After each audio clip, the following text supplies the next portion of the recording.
और आप उनसे बात कर लीजिए एक बार। हाँ कर लूंगा। हाँ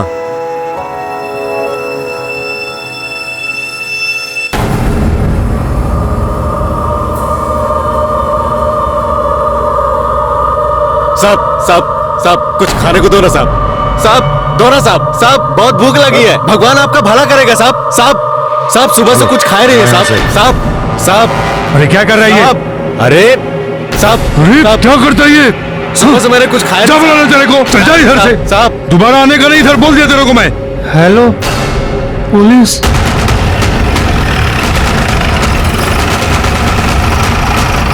सर मैंने आपको फोन किया था। चल बाजू हटो, चलो चलो, तमाशा है क्या? चलो चलो पीछे, चलो चलो, मूव मूव पीछे, चलो, चलो। चलो हटो पीछे, चलो। ये आदमी जिंदा है। एम्बुलेंस बुलाओ। मैं एम्बुलेंस को फोन कर दिया सर।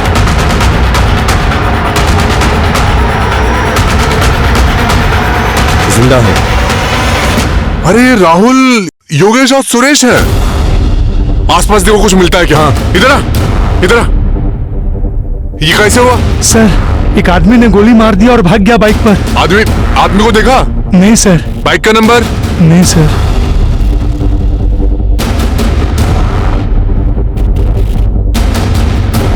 ये बुलेट के शेल्स मिले हैं। किसी पुलिस वाले की रजिस्टर्ड गन की बुलेट है। इसका मतलब ये हो सकता है कि किसी पुलिस वाले ने डबल मर्डर किया है। एम्बुलेंस आई क्या? हाँ सर, लाओ लाओ लाओ। चलो चलो लाओ जल्दी। चलो फटाक से। जल्दी।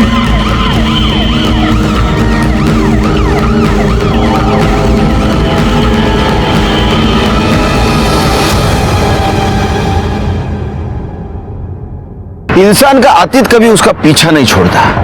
कहते हैं गुजरा हुआ कल आने वाले कल के सामने हमेशा खड़ा होता है। नमस्कार, मैं सीनियर इंस्पेक्टर सुनील केलकर आप सबका स्वागत करता हूं क्राइम पेट्रोल दस्तक के इस भाग में। जब मेरी पोस्टिंग मुंबई के बोरीवली पुलिस स्टेशन में थी, उस वक्त मेरे सामने एक केस आया था। इस केस में अतीत और आज के तार इतने उलझे हुए थे कि कातिल कौन है ये ढूंढना बहुत मुश्किल जा रहा था।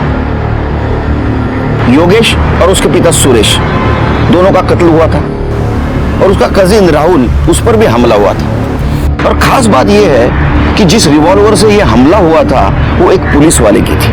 क्या ये सुपारी किलिंग थी या किसी की जाति दुश्मनी का यह अंजाम था? आइए देखते हैं ये केस क्या था जो मुंबई से शुरू होकर दिल्ली तक जा पहुंचा था। ये केस शुरू हुआ नवंबर 2017 में, जब एक औरत हमारे पास एक कंप्लेंट लेके आई थी।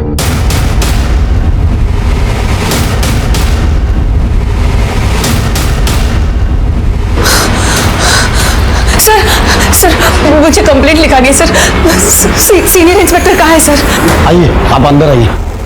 आप बैठिए बैठिए बैठिए और शांत हो जाइए। पाटिल मैडम पाणी देना। बाबा त्याचा चहा सांगा।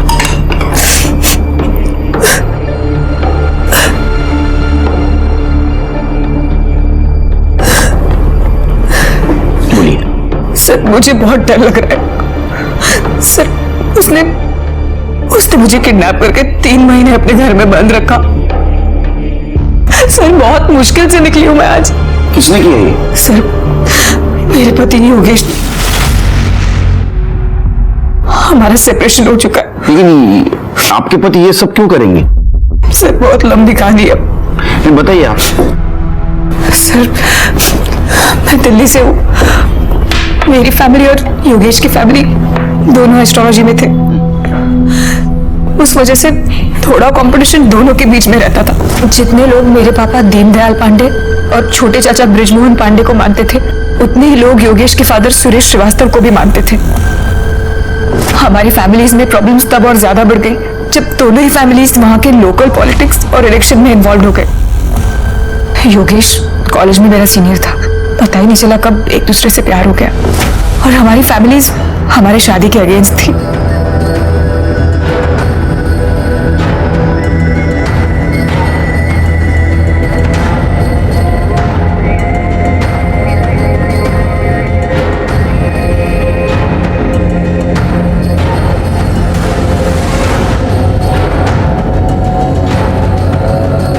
बहुत तपस्या की है मैंने अपने बेटे के लिए, उसका फल उसने मुझे ये दिया है।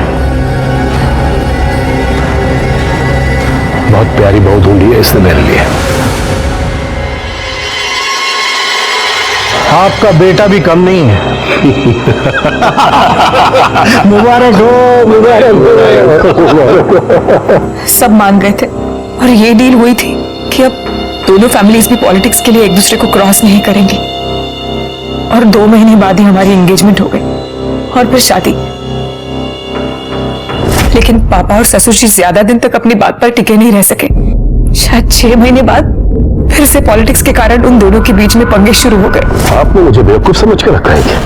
आप खुद तो इलेक्शन में खड़े नहीं हुए हैं, अपने चेले को इलेक्शन में खड़ा कर दिए। मेरी भी आंखें खुली हुई है। मुझे क्या पता नहीं आप शर्मा के ऊपर पैसे लगा रहे? मैंने वही किया है जो आपने किया है। मैंने ऐसा कुछ भी नहीं किया है, समझे तुम? और उनके पॉलिटिक्स के बीच की लड़ाई हमारे बेडरूम तक पहुंच गई। तुम्हारे पापा ने जो भी किया ना, अच्छा नहीं किया। अच्छा, मेरे पापा जो भी करते हैं खुल कर करते हैं, तुम्हारे पापा की तरह दोगले नहीं है। How dare you! मैं अपने मायके चली गई, होने वाले हादसे से बिल्कुल बेखबर।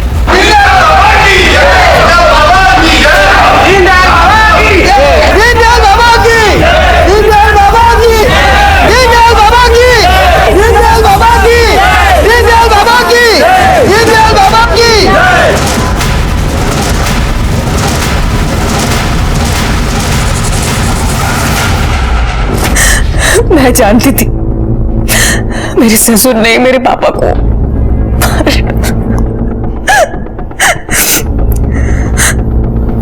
मेरे चाचा जी मेरे लिए बहुत कंसर्न थे, इसलिए उनके कहने पर मैं मुंबई शिफ्ट हो गई। और वहां दिल्ली में मेरे पापा का किलर पकड़ा गया। उसने पुलिस को बताया कि मेरे ससुर ने ही मेरे पापा को मारने की सुपारी दी थी उसे। उन्हें अरेस्ट भी किया गया, लेकिन पावर और पैसे के कारण उन्हें बेल मिल गई। मैं ये सब कुछ भूल भाल कर मुंबई में नई जिंदगी की शुरुआत करना चाहती थी सर। शीतल, योगेश, कहाँ चली गई थी तुम? अरे पता है कितना ढूंढा मैंने तुम्हें। शीतल, मैं तुमसे बहुत प्यार करता हूँ, मैं तुम्हारे बिना नहीं रह सकता। शीतल प्लीज। प्यार? कैसा प्यारा? तुम्हारे पापा ने मेरे पापा को मरवा दिया। अगर अगली बार से तुम दिखे ना तो मैं पुलिस में कंप्लेंट कर दूंगी। शीतल, शीतल, शीतल, शीतल! लेकिन उसके 1 हफ्ते बाद ही हाथ मुंह बांध कर, ये देखिए सर, हर वक्त मेरे ऊपर नजर रखी कि मैं कहीं भाग न जाऊं। उन्होंने आपके साथ और कुछ किया? मतलब योगेश ने रेप करने की कोशिश वगैरह कुछ? नहीं, रेप नहीं, लेकिन योगेश ने उससे भी घिनौना काम किया है। आप वहां से भागी कैसे? सर, वहां की मेड कमला, उसने मेरी मदद की। तो अब आप योगेश के खिलाफ कंप्लेंट करना चाहती हैं? सिर्फ योगेश नहीं सर, उसके भाई और उसके पिता, दोनों के अगेंस्ट इन सब ने मिलकर मेरी जिंदगी बर्बाद किया। ठीक है, उनका नंबर और एड्रेस दे दो इनके पास। आप घबराइए मत, अगर उन्होंने कुछ गलत काम किया है तो उनको सजा जरूर मिलेगी।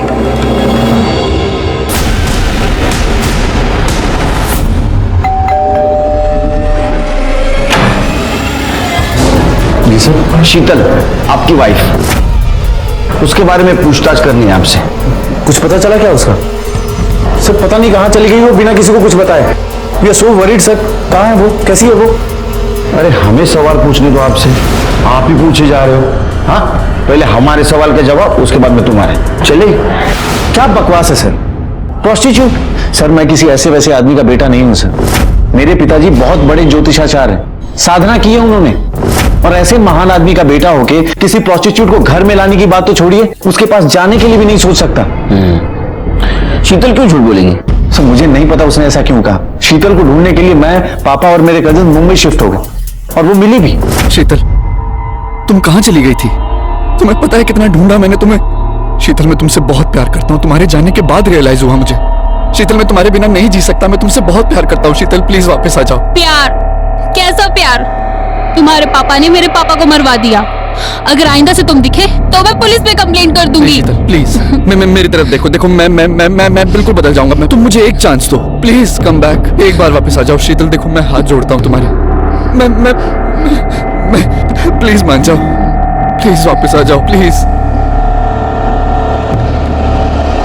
ठीक है। उसने मुझे माफ कर दिया और 3 महीने पहले हम यहाँ शिफ्ट हो गए, पर एक दिन वो अचानक से गायब हो गई। सर मैं सच कहूं तो इन सब के पीछे उसके चाचा ब्रिजमोहन का हाथ है। बहुत ही घटिया आदमी है सर, भड़काता था शीतल को। सर उसने तो हमारे ऊपर जानलेवा हमला भी किया।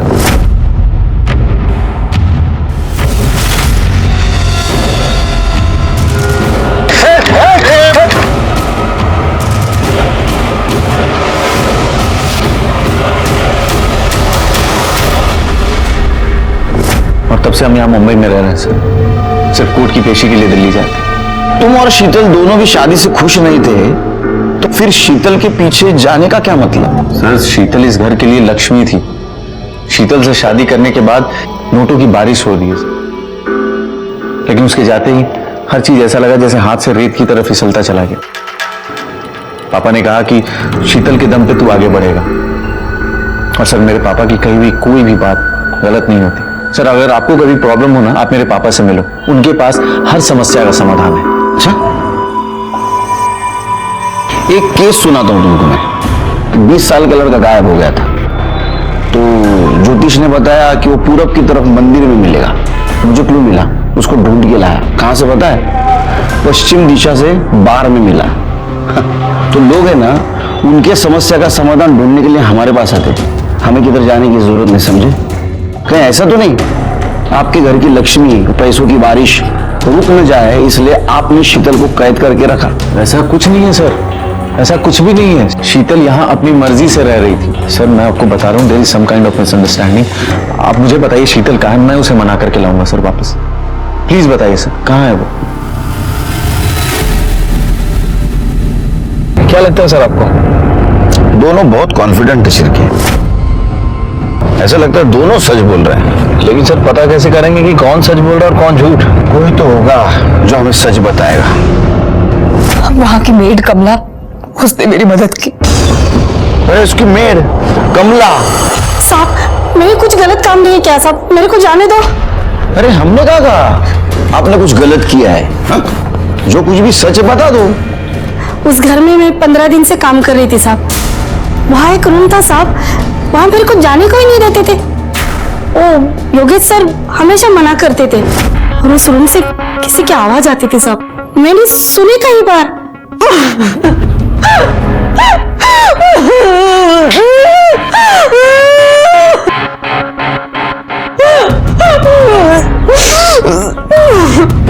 मेरे को बहुत अजीब लगता था साहब, मुझसे रहा नहीं गया साहब। और फिर एक दिन योगेश साहब घर पर नहीं थे, उस दिन मैं अंदर गई। अरे तू कब से झाड़ू लगा रही कमला? जाके पहले बर्तन मांज। हाँ हाँ हाँ सर, करते।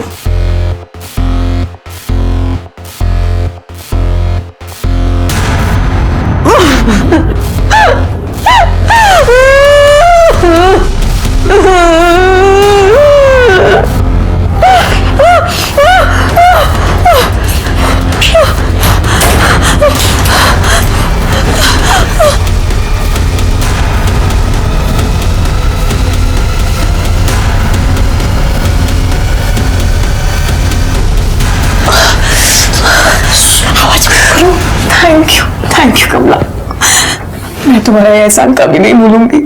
फिर अपना काम करके वहां से निकल गई साहब। मैं अगले दिन योगेश साहब मेरे पर बहुत गुस्सा किए, बहुत चिल्लम चिल्ली की मेरे पर, लेकिन मैंने ऐसा जताया कि कुछ हुआ ही नहीं है, मुझे कुछ पता ही नहीं है साहब। बस यही हुआ था साहब उस दिन।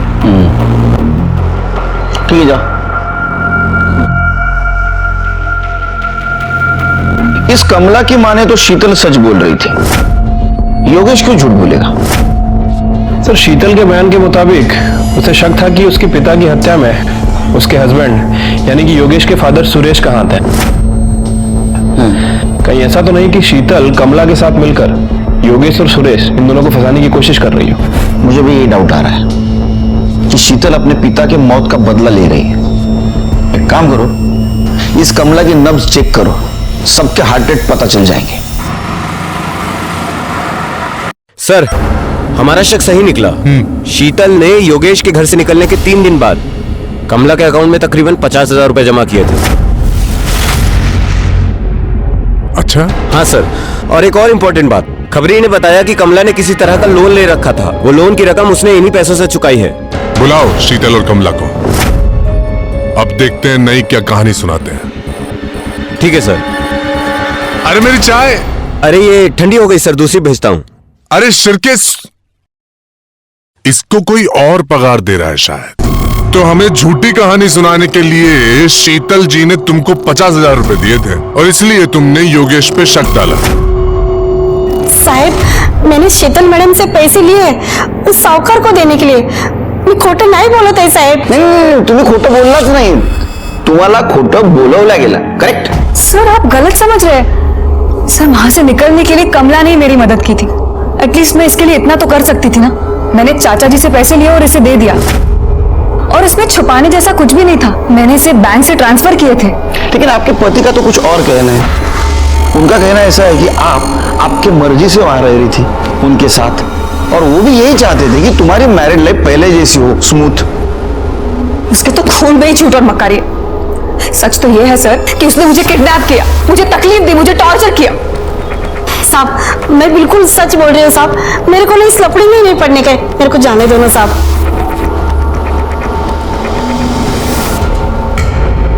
शिरके, मुझे अभी भी यकीन है शीतल ने कमला को वो जो 50,000 रुपए दिए थे वो उसको झूठ बोलने के लिए दिए थे। सर शीतल के हाथों में मार्क्स थे। ऐसा देखकर लगता है कि उसे रस्सियों से बांधकर रखा गया था। हो सकता है उसने खुद को बांधा हो ताकि अपनी स्टोरी प्रूव कर सके, लेकिन उसका मोटिव मेरी समझ में नहीं आ रहा है शिरके। सर अगर ऐसी बात है तो फिर मोटिव ही क्लियर है, अपने पिता की मौत का बदला लेना। हाँ वो भी है, लेकिन इतने महीने बाद क्यों? अगर बदला लेना होता तो पहले लेती।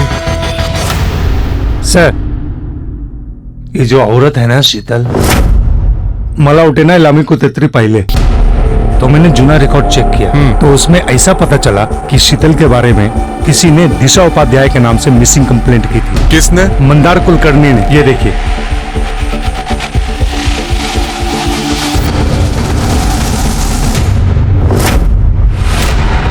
सर ये मेरी गर्लफ्रेंड दिशा उपाध्याय 1 हफ्ते से मिसिंग है। 1 हफ्ते से? इतने दिन क्या कर रहे थे? उसके पेरेंट्स कहाँ हैं? कहीं तुमने तो कुछ किया नहीं ना? अरे नहीं सर, कैसी बात कर रहे हैं। हम दोनों तो 1 महीने से डेट कर रहे हैं और शादी भी करना चाहते हैं। दिशा दिल्ली से है तो हम उसकी फैमिली से मिलने दिल्ली भी जाने वाले थे, पर लास्ट वीक दिशा अचानक से गायब हो गई। उसका फोन भी अनरीचेबल आ रहा है। सर मैं पॉलिटिकली एक्टिव हूँ तो मैंने अपने सोर्सेज के थ्रू पता करने की कोशिश भी की, पर पता चला कि वो दिल्ली में भी नहीं है और डायरेक्ट उसकी फैमिली से बात नहीं कर सकता। कहीं उल्टा मैं ही प्रॉब्लम में ना फंस जाऊं। तो शिरके, मैं तो भूल ही गया। ये शीतल तो बहुत बड़ी खिलाड़ी निकली। पति के होते हुए भी अपना नाम बदलकर किसी दूसरे को शादी का झांसा दे रही थी। पर्दा तो उठाना पड़ेगा।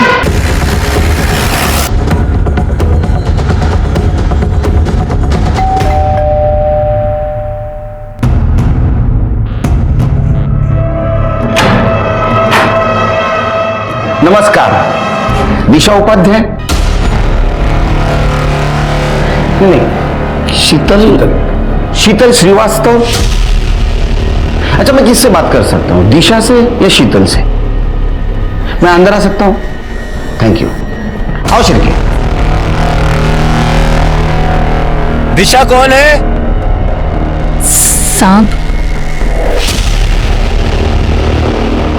आपने कंप्लेंट लिखवाई थी ना दिशा के मिसिंग की, लेकिन दिशा तो मिसिंग हुई नहीं थी। अरे सर यही तो है दिशा। तो वही बोल रहा हूं, दिशा ये है, ये मिसिंग थी ही नहीं। ये अपने पति के घर में ही रह रही थी, शीतल श्रीवास्तव नाम से। कुछ भी बोले जा रहे हैं आप बोलेंगे क्या सच? दिशा ये अगर तुमने एक बार भी बोल दिया होता ना कि ये सब झूठ है तो मैं तुम्हारे इस झूठ को भी सच मान लेता। मंदार, अब तो बताइए सच क्या है? सर मैंने मंदार से झूठ बोला, लेकिन मैं शीतल से दिशा किसी को धोखा देने के लिए नहीं बनी थी। वो मेरे अंकल ने कहा था मुझसे कि तुम नाम बदल दो ताकि योगेश मुझे ढूंढ ना सके। मंदार से बहुत प्यार करती, सब कुछ खत्म हो गया, सब कुछ। Thanks to you. शीतल और योगेश का यह उलझा हुआ केस खत्म हो चुका था, क्योंकि ना तो शीतल योगेश के खिलाफ कुछ सबूत दे पा रही थी, ना तो हमारे इन्वेस्टिगेशन में कुछ मिल रहा था। और वैसे भी शीतल का कैरेक्टर थोड़ा सा डाउटफुल ही था, इसलिए हमें लगा कि अब ये केस खत्म हो चुका है। लेकिन इस केस का अंत इतना भयानक होगा ये हमने भी नहीं सोचा था। फिर के फायर यहां से हुआ, 1 2 तीसरा फायर इधर, यहां लग के राहुल को लगे। सर यहाँ कुछ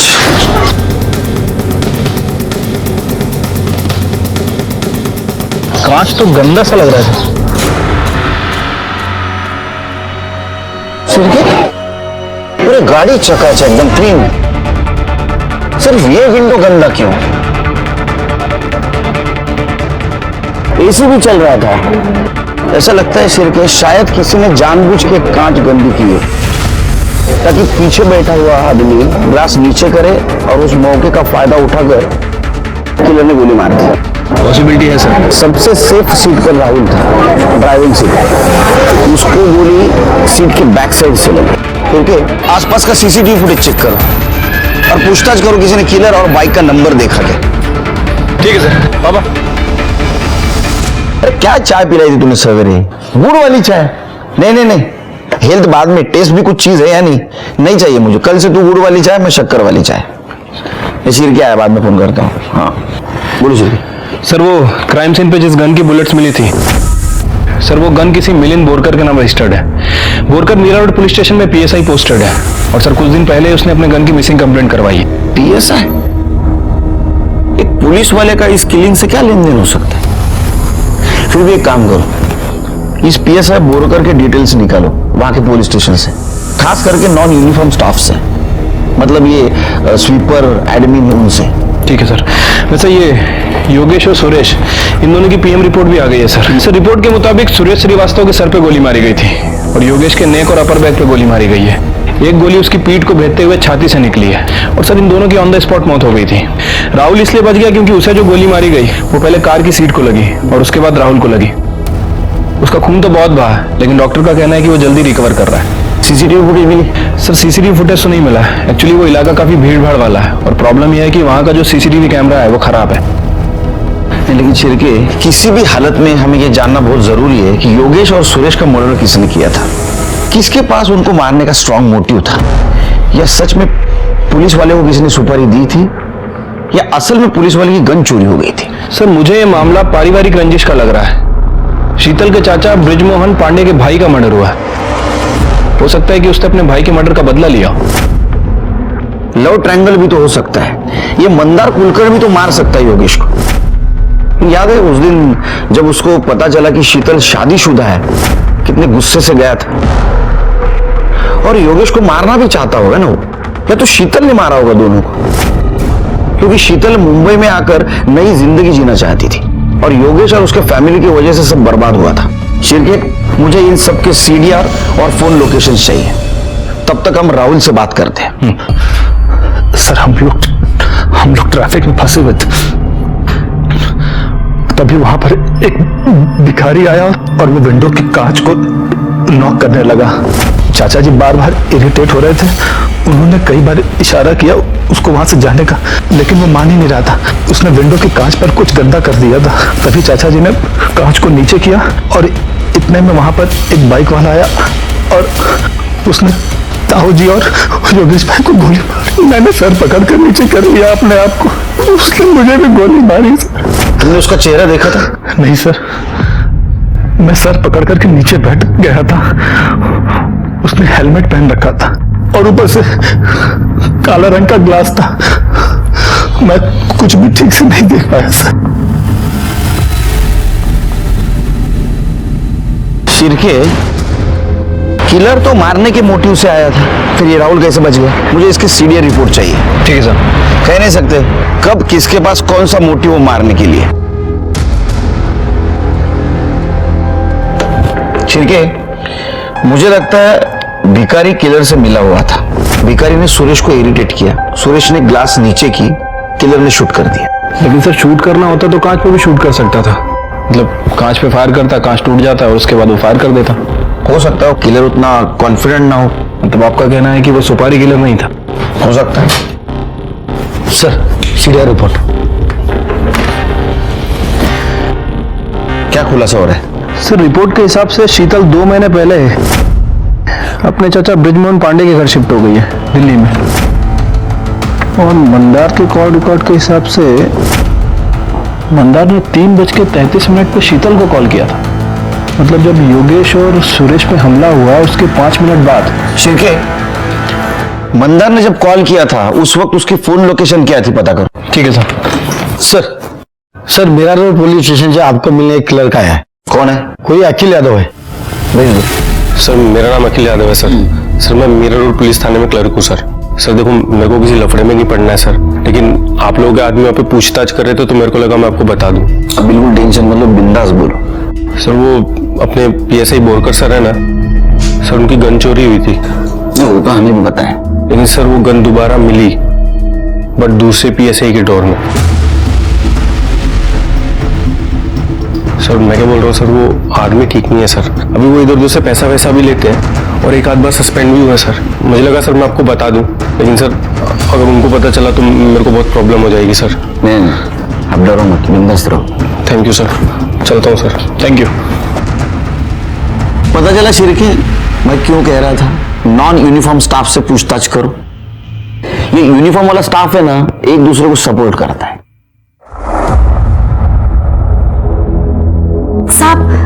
साहेब, मला काहीतरी सांगायचंय तुम्हाला। बोला। इन लोगों का खून होने से पहले ना, 1 हफ्ते पहले की बात है, कोई घर पर आया था साहब। Side side. अरे अरे बाइक अंदर ले, दरवाजा बंद कर। अरे कौन है भाई? अरे घर में कैसे घुस गए? अरे बाहर निकलो आप लोग। अरे ये क्या कर रहे? अरे क्या बदतमीजी है ये? हाय, मेरा नाम मंदार कुलकर्णी। शीतल और मैं शादी कर रहे हैं। ये रहे तेरे डिवोर्स के पेपर्स। शीतल साइन कर चुकी है, तू भी चुपचाप कर दे, वरना क्या पागल है क्या? पागल पागल कौन है बताओ भी तेरे को। जाओ तुम।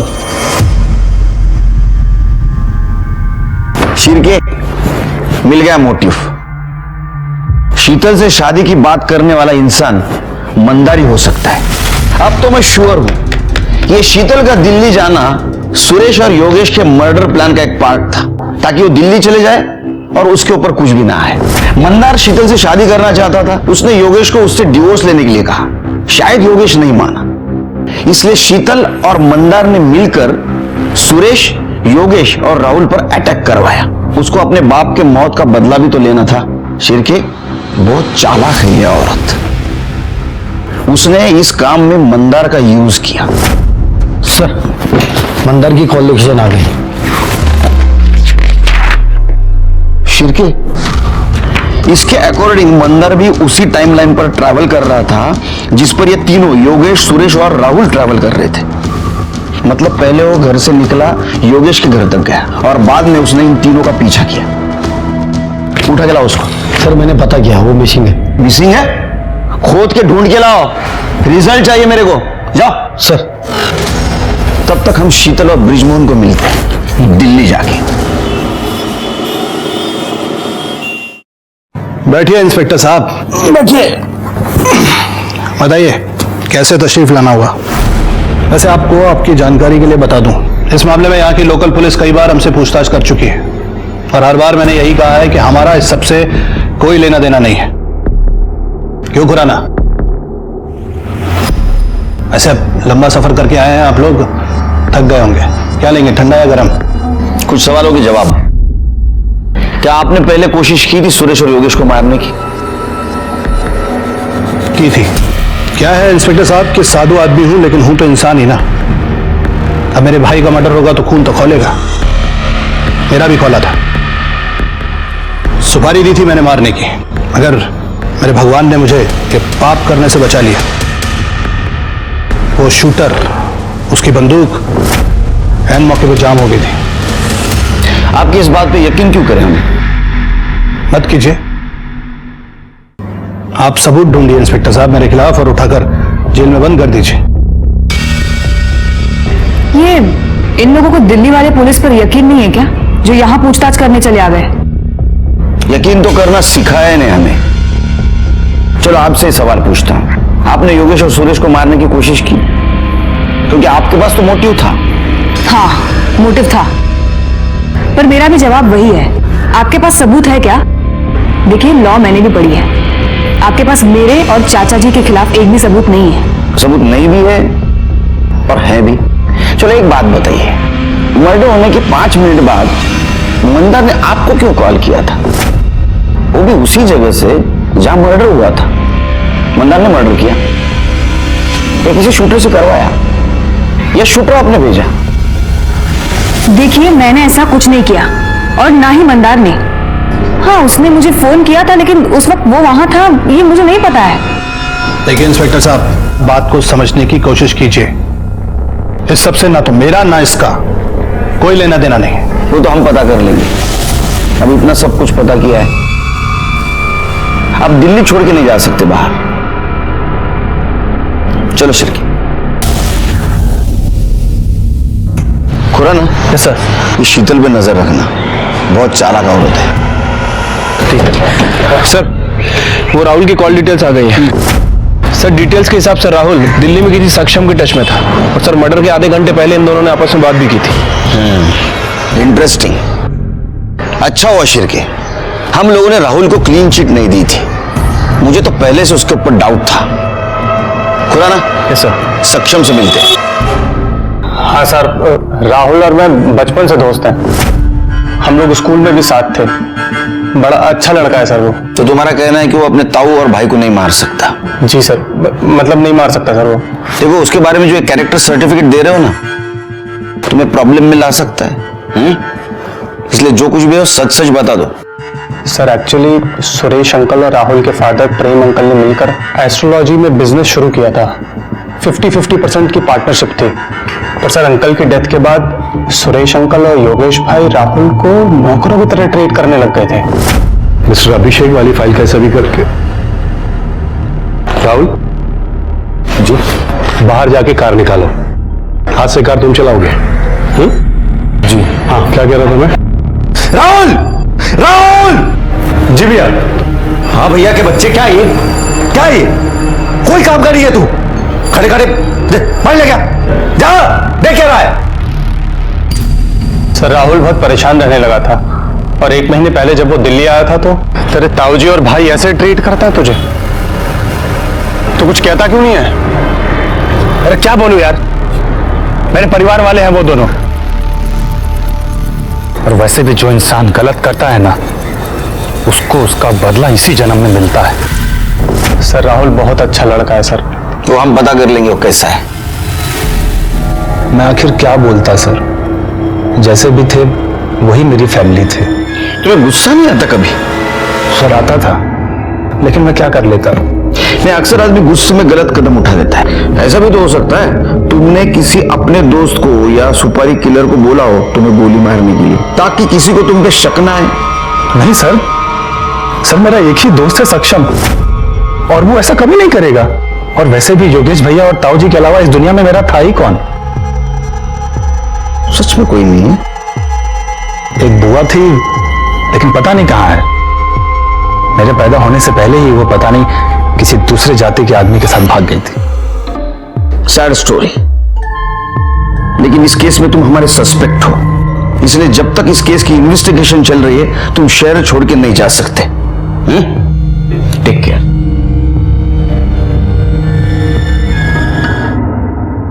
सिरके सर, इसके ऊपर नजर रखो। हाँ ठीक है, ओके ओके सर। वो पीएसआई बोरकर आ गया, इंतजार कर रहा है पुलिस स्टेशन में। सर मेरा यकीन मानिए, मुझे नहीं पता मेरी गन कैसे गायब हो गई और कुछ दिन बाद दूसरे पीएसआई प्रकाश माने के ड्रॉवर में कैसे मिली। सर तुम्हारे ऊपर केस चल रही है, इंक्वायरी चल रही है, तुम्हारे ऊपर यकीन कैसे करूं मैं? इंक्वायरी चल रही है सर, अब तक कुछ साबित नहीं हुआ। प्लीज सर, मैंने कुछ नहीं किया। तुम्हारी गन कैसे गायब हो गई? पता नहीं सर, मैंने गन ड्रॉवर में रखी थी और मैं टॉयलेट गया। जब वापस आया तो गन वहां पे नहीं थी और कुछ दिन बाद दूसरे पीएसआई प्रकाश माने उनके ड्रॉवर में मिली। सर हमारे सीनियर्स प्रकाश माने से पूछताछ कर रहे हैं, लेकिन उसे भी कुछ नहीं पता। आप चाहे तो प्रकाश माने की इंक्वायरी कर सकते हो। नहीं, वो हम देखेंगे क्या करना है क्या नहीं। तुम्हारी गन गायब हो गई, दूसरे दिन कहाँ थे तुम? सर गन गायब होने की वजह से मुझे सस्पेंड कर दिया था। मेरा मूड बहुत खराब था, इसलिए मैं घर पे ही था। अरे शिरके, ये पीएसआई बोरकर है ना, ये बिल्डरों को फोन करता था पैसों के लिए। छोटे मोटे बहुत काम किए इसने, लेकिन अभी क्या पैसों के लिए इसने सुपारी किलिंग भी शुरू कर दी है क्या? लेकिन सर कोई पुलिस वाला सुपारी के लिए अपनी गन क्यों यूज करेगा? प्लान तो किया था उसने। देखो, गन चोरी हो गई, कंप्लेंट की, सस्पेंड हुआ, मोबाइल घर पे रखा, बाद में गन ली और ये कांड किया। सर अभी मंदार का फोन दहशत में आने हुआ है।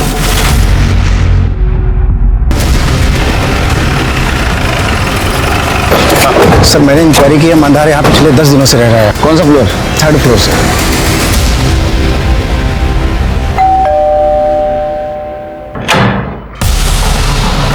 क्या है साहब? दूध वाला वॉचमैन ने बोला था दूध चाहिए था आपको।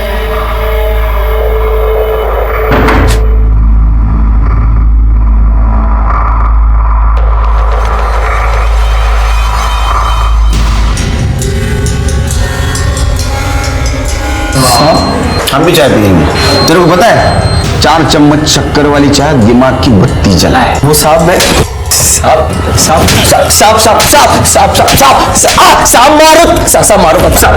साहब क्यों मारे? वही था। मैंने कुछ नहीं किया साहब। तू झूठ बोल रहा है। जब सुरेश और योगेश का मर्डर हुआ उस स्पॉट पे था तो? हाँ साहब मैं वहाँ था, लेकिन मैं सच कह रहा हूँ साहब, मैंने कुछ नहीं किया साहब। वहाँ क्या करने गया था? साहब मैं योगेश के घर गया था उससे डिवोर्स के पेपर्स पे साइन लेने। जब मैं वहां पहुंचा तो वॉचमैन ने कहा कि वो लोग एयरपोर्ट के लिए निकल गए अभी, तो मैंने उनकी कार का पीछा किया, बस साहब, और कुछ नहीं।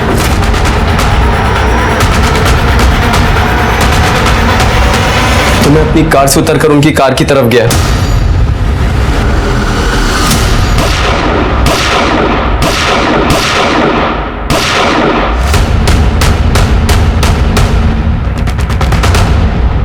साहब मुझे पता था आप लोग मुझे ट्रैक कर लोगे, इसलिए मैं डर गया था और यहाँ छुपा हुआ था। तो फिर तूने शीतल को क्यों फोन किया था? साहब मुझे उस समय वही सही लगा, इसलिए मैंने फोन किया था। झूठ बोल रहा है तू। तूने फोन इसलिए किया था ताकि उसको बता सके कि तूने सुरेश और योगेश को मार दिया, और ये सब तूने वो पीएसआई मिलिंद बोरकर उसी से करवाया था। मिलिंद बोरकर? साहब मैं किसी मिलिंद बोरकर को नहीं जानता हूँ। नहीं जानता? मैं सच कह रहा हूँ साहब। तू पुलिस स्टेशन में चल, सब याद आएगा। मंदार को हमने अरेस्ट कर लिया था, लेकिन उसके खिलाफ हमारे पास कोई ठोस सबूत नहीं था। जो भी था वो सर्कमस्टेंशियल ही था, और मंदार और पीएसआई बोरकर के बीच में भी कोई संबंध नहीं दिख रहा था। मंदार का कहना यह था कि किलर और भिखारी मिले हुए थे, क्योंकि वो भिखारी उसके साथ बाइक पे आया था। इसलिए हमने सारे भिखारियों की पूछताछ की, लेकिन हमें कुछ नहीं मिला। झूठ और सच के बहुत सारे परते खुलने अभी भी बाकी थे। राहुल के बारे में भी पता किया तो राहुल का किसी सस्पिशियस आदमी के साथ कोई कांटेक्ट नहीं था। अब बचे शीतल और उसके चाचा ब्रिजमोहन, इन दोनों पे हमें पहले से ही शक था। और ये शक बढ़ा तब जब हमें यह पता चला कि मर्डर के 10 दिन पहले ब्रिजमोहन ने मुंबई में कांटेक्ट किया था। जी सरोज यादव है, वो सुरेश जी की बहन। आपने क्यों फोन किया था उसको? फोन हमने नहीं किया था, फोन उन्होंने किया था। बाद में हमने फोन किया। उन्होंने क्यों फोन किया था आपको? तारीफ कर रही थी कि हमने उन दोनों पर हमला करवाया। हालांकि थोड़ा अफसोस भी था उन्हें, दुखी थी क्योंकि वो दोनों बच गए थे, मगर वो फिर से चाहती थी कि हम सुपारी दें और उन्हें खत्म करवा दें, और अगर हम ये काम नहीं कर सकते तो वो खुद कुछ करना चाहेंगी, ऐसा बताया था। आपने क्या कहा? हमने कहा कि हमें हमारी गलती का एहसास हो चुका है, अब हम उन दोनों को नहीं मारेंगे। आप चाहे तो सरोज जी से पूछ सकते हैं। चाचा जी, आप उनसे पूछने के लिए क्यों कह रहे हैं? पहले ही इतना सहा है उन्होंने। एक मिनट, आपको हमदर्दी है उनसे? वैसे कोई बात नहीं है, वो भी बस मेरी तरह एक औरत ही है। मेरा उनसे कोई लेना देना नहीं है, आपको जो करना है कीजिए। Thank you. शिवगी सर, ये सरोज कहाँ रहती है? देखो।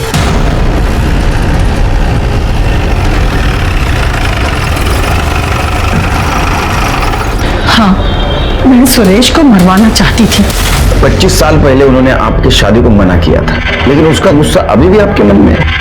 क्योंकि मैं उनकी अकेली बहन, प्रेम और सुरेश ने सब कुछ मेरा छीन लिया। वो लोग महल में रहते हैं, मुझे देखो मैं कहाँ रहती हूँ। 5 साल पहले मेरे पति का निधन हो गया। प्रेम तो अपनी मौत मर गया, लेकिन सुरेश को मैं मरवाना चाहती थी। अपने किलर को कांटेक्ट कैसे किया? मेरे पास इतने पैसे कहाँ कि मैं किसी को सुपारी दे सकूं।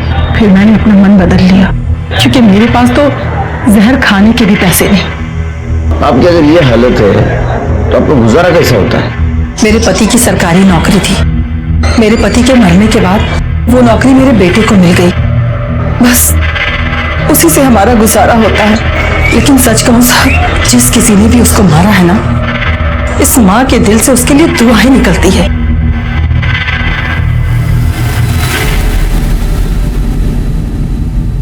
शिरके, इसने किलर का कांटेक्ट 10 दिन पहले लिया सुरेश के मर्डर के, फिर भी इसका मन बदल गया। लेकिन ऐसा होते हुए भी 10 दिनों के भीतर ही सुरेश का मर्डर हुआ। पता करो उन 10 दिनों में ये किसके साथ कांटेक्ट में थी। ठीक है सर।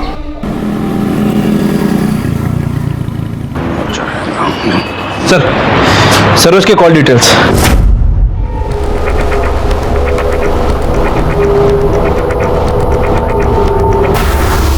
शिरके, बहुत चालाक है यह औरत। मुझे तो यकीन ही नहीं हो रहा ये सब कुछ तुमने किया है।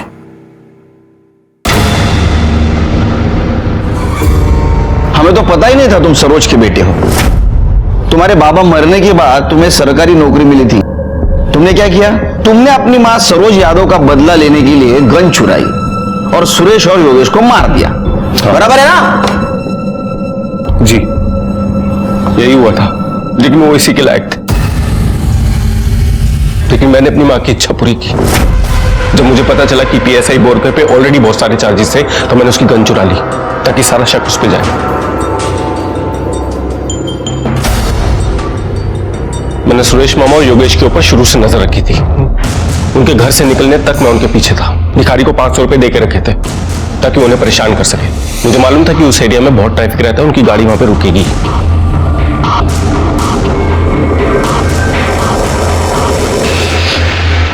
मुझे अफसोस इस बात का है कि मैंने सिर्फ 5 गोलियां मारी। 6ठी गोली मारी होती ना तो राहुल भी मर चुका होता। उसके बाप ने भी मेरी मां के साथ अच्छा नहीं किया। मेरी मां का गुनहगार था वो। रात को मीरा रोड वापस आया, रात का काम करने का नाटक किया और वो गन दूसरे पीएसआई के ड्रॉर में रख दी। और जब आप लोग गन की इंक्वायरी कर रहे थे तो मैं आपके पास आया ताकि मैं ये सब उस बोरकर पर डाल सकूं। एक बात समझ में नहीं आ रही, तुमने भिखारी को पैसे क्यों दिए कांच नीचे करने के लिए? तुम कांच में से भी गोली मार सकते थे ना। लेकिन मैं कोई मौका नहीं गंवाना चाहता था कि मैं उसको छोड़ दूं, वो बच जाए। मैं चाहता था कि मैं उसको तब मारूं जब मैं उसकी आंखों में वो डर देखूं। ये सोचा है अब तुम्हारी मां कैसे जिंदा रहेगी तुम्हारे बिना? तुम्हारा फ्यूचर गया अभी अंधेरे में। हाँ, अब जेल में सड़ोगे। करड़े लोन चला चल। अखिल को हमने अरेस्ट कर लिया। भले ही वो अपने सारे इल्जाम सर पे ले रहा हो, लेकिन उसके सीने में जो ये बदले की आग जल रही थी, इसकी वजह उसकी मां सरोज थी। क्या सरोज को ये करते वक्त दस्तक नहीं मिली थी कि वो अपने ही बेटे की जिंदगी बर्बाद कर रही थी? बाद में कुछ सिग्नल्स पर हमें अखिल और उसकी बाइक का सीसीटीवी फुटेज मिला, जिसमें साफ दिखाई दे रहा था कि वो एक भिखारी को बाइक पे बिठा के ले जा रहा था और सुरेश की कार का पीछा कर रहा था। इस केस में हमारे सामने बहुत सारे सस्पेक्ट्स थे और सबका मोटिव एक ही था, बस बदला। कुछ गलत होने पर बदले की भावना मन में आना स्वाभाविक है, लेकिन हक की लड़ाई अगर कानून के दायरे में रहकर की जाए तो अच्छी बात होती है। देखते हैं हमारे आज के एपिसोड की दूसरी कहानी। हम पुलिस वालों को अक्सर यह गुरूर होता है कि हम क्रिमिनल साइकोलॉजी को बाखूबी समझते हैं। मैंने भी अपने करियर में कई मुजरिम को दिमाग को समझा परखा, लेकिन एक बच्चे के जहन में क्या चल रहा होता है यह समझ पाना आसान नहीं होता। कोई बच्चा कब क्या फैसला लेता है और उस फैसले के पीछे क्या वजह छुपी होती है यह समझ पाना बहुत मुश्किल होता है। और आज का यह केस भी एक ऐसी ही बच्ची फातिमा से जुड़ा था, जिसकी ज़हनियत को तब हम भी समझने की कोशिश कर रहे थे। लेकिन फातिमा हमें कब, कैसे और किन हालात में मिली और वो हमारी कस्टडी से क्यों भाग गई थी, इन सारे सवालों के जवाब जानने के लिए आपको फातिमा की जिंदगी के उन पन्नों को पलटना होगा जिन्हें तब हम भी पढ़ने की कोशिश कर रहे थे।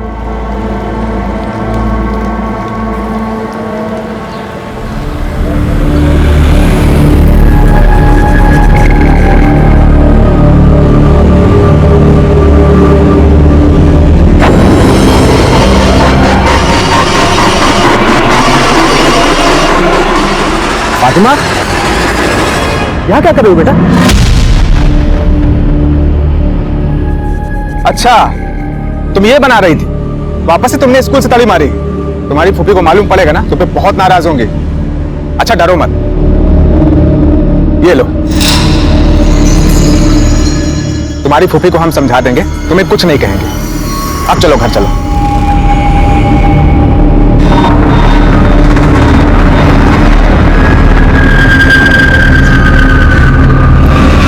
कहाँ मटा गश्ती कर रही थी ये? हाँ? कहाँ पर थी तू? बोलती क्यों नहीं बोल? अरे छोड़ो ना शबनम, तुम यहाँ बाहर ही चालू हो गई हैं। छोड़ो, बच्ची है, चलो आओ फातिमा अंदर आओ। क्या बच्ची है ये? हाँ? हरकतें देखी है इसकी? सुनो, आज मैं इसके स्कूल गई थी, पता है इसने मास्टरनी को क्या बोला है? कि मेरी फुप्पी को कैंसर है, मुझे घर का सारा काम करना पड़ता है, इसलिए मैं स्कूल का काम नहीं कर पाती। बोल, बोलती क्यों नहीं? फातिमा, क्या ऐसा है कि तुमने ऐसा बोला? हाँ, मैंने इसे बोला था, क्योंकि अगर मैं ऐसा नहीं बोलती तो टीचर मुझे बहुत मारती और अब फूफी मुझे बहुत मारेगी। आप भी मार लो फूफी। देखो देखो देखो इसकी नौटंकी। अब ये रोना धोना बंद कर और पढ़ाई में ध्यान लगा। हाँ? शबनम तुम इधर आओ। अरे बच्ची है पराये घर की, है? तुम इसके साथ ऐसा बर्ताव करोगे ना तो हमसे दूरी बना लेगी और लोग क्या सोचेंगे कि हम इस पे जुल्म ढाते हैं? आप तो रहने ही दीजिए, आपकी इन्हीं हरकतों की वजह से आज वो बिगड़ी हुई है। इतनी मुश्किल से स्कूल में दाखिला कराया है, जब पढ़ाई लिखाई नहीं करनी तो बंद करा दो ना स्कूल। मैंने तय कर लिया है, अब से आशिमा के घर ही पढ़ाई लिखाई करेगी और वहीं से सुधारेगी। चल अंदर जा, कपड़े बदल। पता नहीं सारा दिन कहाँ घूमती रहती है, परेशान कर रखा इसने।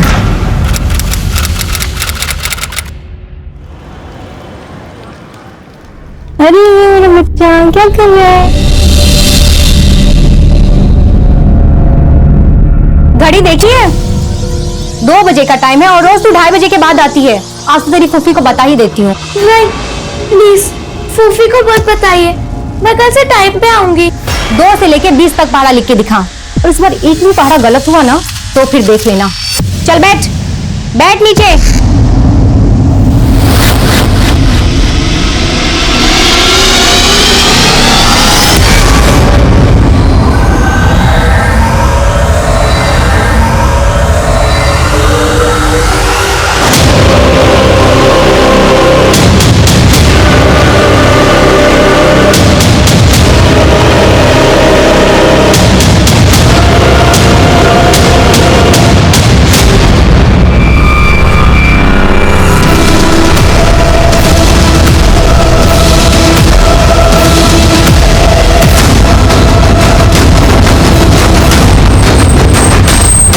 जैन सर, बहुत ही ब्रूटल मर्डर है सर। बच्चे की उम्र सिर्फ 10-11 साल की होगी और इतनी बुरी तरह से मारा है इसे और मार के इस तालाब में फेंक दिया। हो सकता है बच्चा इसी इलाके का हो। आसपास पता करो और बड़ी को पोस्टमार्टम के लिए भेजो। सर, कौन से जन्म का तू बदला ले रही है हमसे?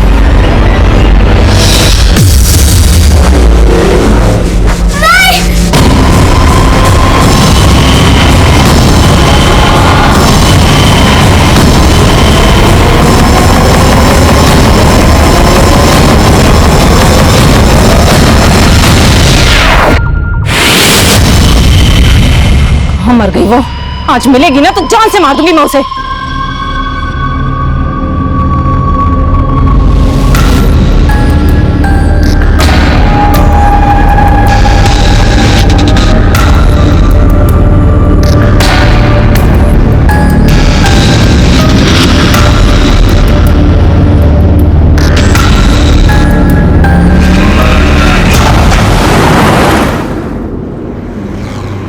कोई बाकी तो नहीं है टिकट के लिए?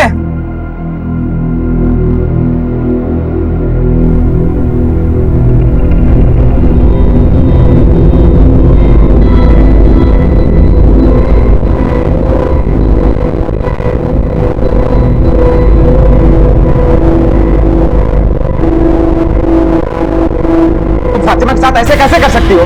कितनी बार समझाया कि उसके साथ ऐसे पेश मत आया करो। अब अगर वो नहीं लौटी तो लोगों क्या जवाब देंगे? बस, मुझे तुमसे ज्यादा फिक्र है फातिमा की। अगर इतनी फिक्र थी तुमसे डर के भागी क्यों? वो पहले भी ऐसा कर चुकी है, लौट आई थी ना। अगर इस बार नहीं लौटी ना तो खुदा कसम मैं तुम्हें।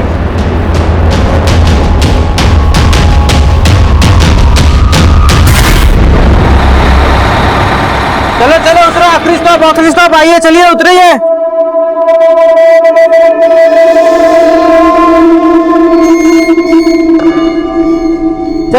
भाई साहब डिपो ले चलो। अरे एक मिनट ये लड़की किसके साथ हो? कहाँ उतरना था? कहाँ जाना है? वो मेरा रुक कहाँ भाग रहे? रुक ये इतने पैसे चोरी करके भाग रही थी? पॉकेट मारा किसका? कहाँ से है पैसे? रुक कहाँ भाग रही? बस में से चोरी किया ना किसी का पर्स? किसका पर्स है? मुझे जाने दो, ये मेरे पैसे। ये रुको, ये क्या कर रहे हो बच्ची के साथ? शर्म नहीं आती बच्ची को छेड़ते हुए? अरे भाई साहब बहुत ही चालाक लड़की है ये। बस में से किसी का पॉकेट चुरा कर भाग रही थी और जब मैंने पकड़ा तो मुझे फंसाने के लिए ऐसा कर रही है। किसका पर्स है ये? कहाँ से है तुम्हारे पास इतने पैसे? एक काम करें भाई साहब, पुलिस को बुलाइए।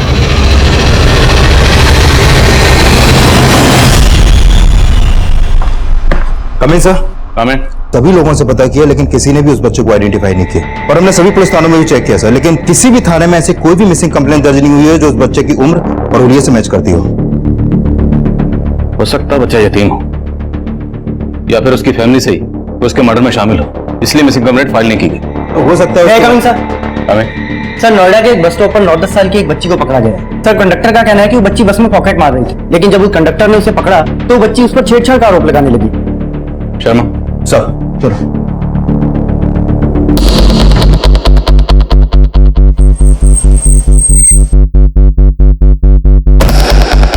बेटा नाम क्या है तुम्हारा?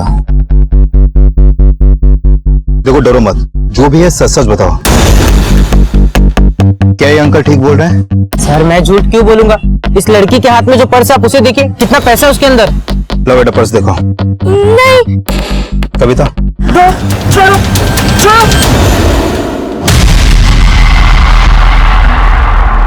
इतने पैसे कहां से आए तुम्हारे पास? बेटा तुम्हारा घर कहाँ है बताओ। अरे साहब जाने दो ना साहब, गलती हो गई। तो क्या है? चाय पानी है साहब। सर आपको खर्चा पानी चाहिए ना, ये लीजिए रख लीजिए, पर प्लीज मुझे जाने दीजिए। ए लड़की क्या समझा है तूने? हाँ छोड़ इसको।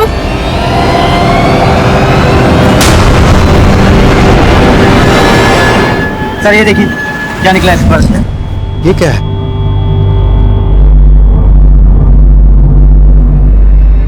कहां से आया तुम्हारे पास ये? किसने दिया तुम्हें?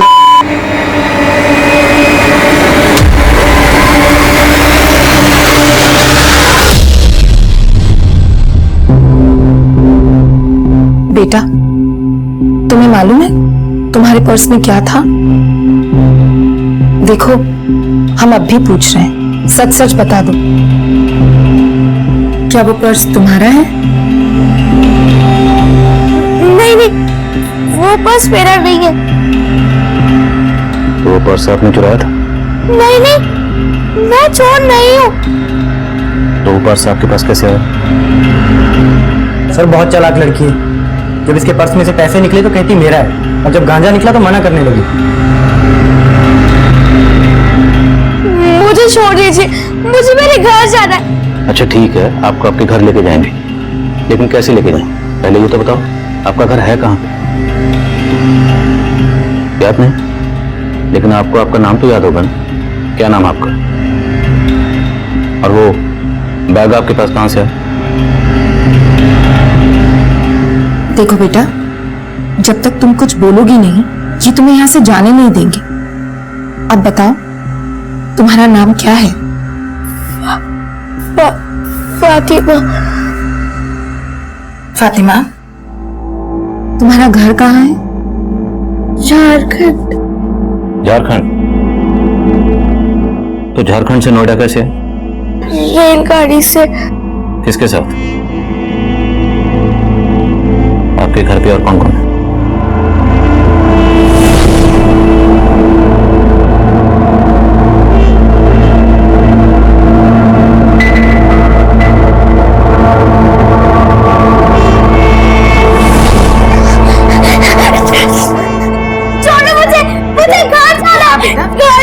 हाँ बेटा आपके घर ले जाएंगे, अभी आप अंदर जाओ। शर्मा पता करो शायद कहीं से इस लड़की के बारे में कुछ पता चले। सर, और उस लड़के का क्या हुआ?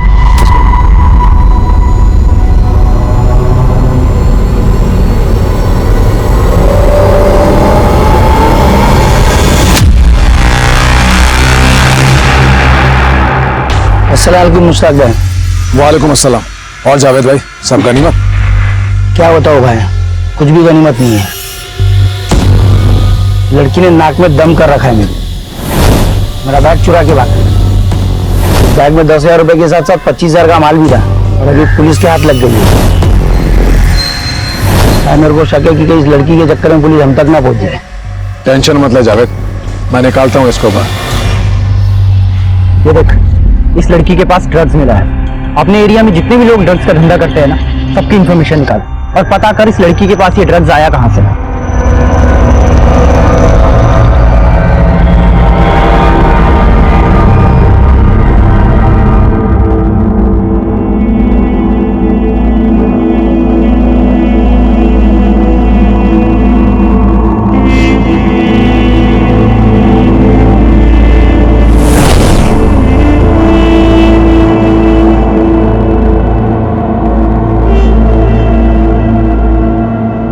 अल्लाह, फातिमा, ये क्या कर दिया तूने?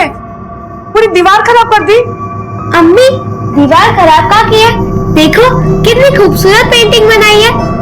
ये आपा, ये भाईजान, ये आप, ये अब्बू और वो मैं, छोटी सी। बेटा, अगर फोटो बनानी थी तो कॉपी में बनाती। पूरी दीवार गंदी करने की क्या जरूरत थी? अम्मी, कॉपी भर गई है।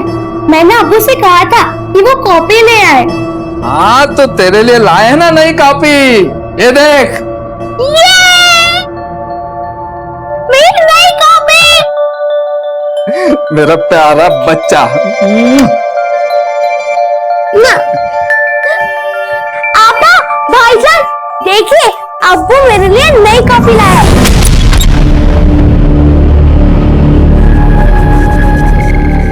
अरे फातिमा, ये क्या कर रही हो? पूरी दीवार गंदी कर दी। कॉपी भर गई है, नई कॉपी कब लेके आएंगे अब्बू? बेटा, तुम्हें अब्बू की याद आ रही है? तो बताओ, तुम्हारे अब्बू कहाँ रहते? हम उन्हें यहाँ बुला लेंगे। कुछ नहीं बेटा, कुछ नहीं।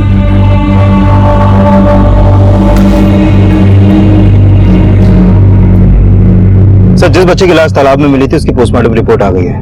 उसकी मौत चाकू घोंपने से हुई थी और फॉरेंसिक टीम ने उसके कपड़ों की जांच की तो उसकी पैंट की जेब से ट्रेसेस मिले हैं सर। फातिमा के पास से भी मिले थे, तो हो सकता है फातिमा का उस बच्चे से कोई कनेक्शन हो। उसे मिलते हैं, मुमकिन है उसके बयान से हमें उस बच्चे पर कोई क्लू मिले।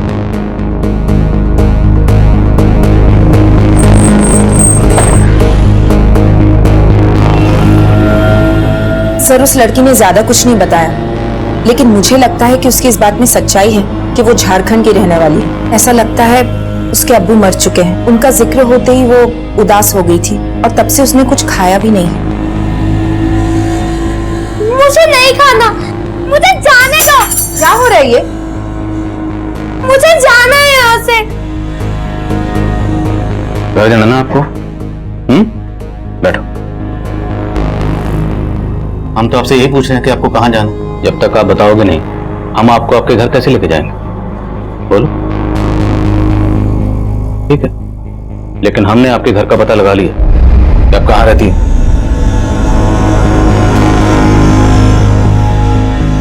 कहीं रहती हो ना, जहां पे लड़का रहता था।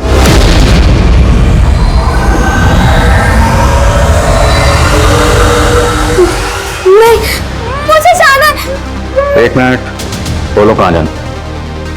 जगह का नाम बोलो। दुर्गापुर। गली नंबर, मकान नंबर याद है?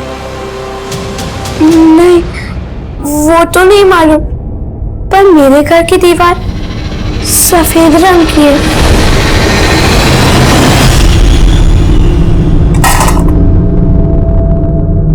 कहाँ थी तू फातिमा? भूख नहीं लगती क्या तुझे? तेरी वजह से अम्मी ने भी खाना नहीं खाया। दवा लेनी उनको। अम्मी आप खाना, अम्मी आपको तो बुखार है। बुखार में सिर क्यों गर्म होता है? बातें बनाना छोड़ और चल खाना खा। रिहाना, ये अम्मी, तुझे खाना लिया तो लाई अम्मी। ये देने लिए अम्मी आपके लिए। चल।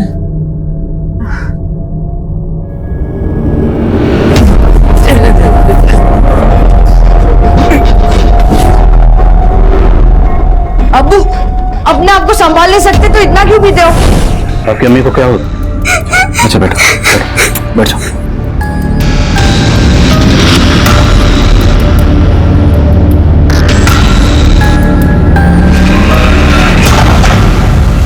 ये लड़की कुछ भी साफ साफ नहीं बोल रही है। कुछ है जो ये शायद जानबूझ के छुपा रही है। लेकिन सर दुर्गापुर झारखंड का एक कस्बा है। हो सकता है झारखंड की रहने वाली हो, लेकिन ये नोएडा कैसे पहुंची और इसके पास वो ड्रग क्यों मिली और इसका उस बच्चे के साथ क्या कनेक्शन है जिसकी बॉडी हमें उस तालाब में मिली? उस बच्चे का कत्ल किसने किया, क्यों किया, किस मकसद से किया? खबरें से कुछ नहीं सर, फिलहाल तो नहीं। अगर ये मान लें कि ये दोनों बच्चे किसी ड्रग पेडलिंग गैंग के लिए काम करते हैं तो जाहिर है उन लोगों ने इन्हें ट्रेनिंग दी होगी। इसलिए ये बच्ची किसी भी सवाल का सीधा जवाब नहीं दे रही, बल्कि गोल गोल बातें करके घुमा रही। वो नहीं बोल रही जो हम इससे पूछना चाह रहे हैं। और इसने जो तुम्हें घूस देने की कोशिश की, ये रंग ढंग भी उसने वहीं से सीखे हों। ये लड़की हमें मिली गाजियाबाद से नोएडा आने वाली बस में। तो ट्रक पैडलिंग ग्रो भी उसी रूट पर एक्टिव हो। एक काम करो, इसको वापस उसी रूट पर लेकर जाओ और इसके एक्सप्रेशन को बारीकी से मॉनिटर करना। ये अपनी जगह को देखकर जरूर रिएक्ट करेगी। और ये भी पॉसिबल है कि वहां कोई ऐसा शख्स मिल जाए जो इस लड़की को पहचानता हो।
कौन है वहां?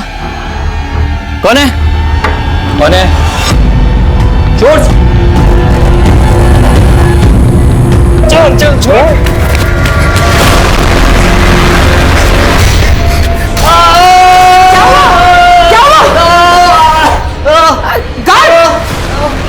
क्या हुआ? कौन आया था?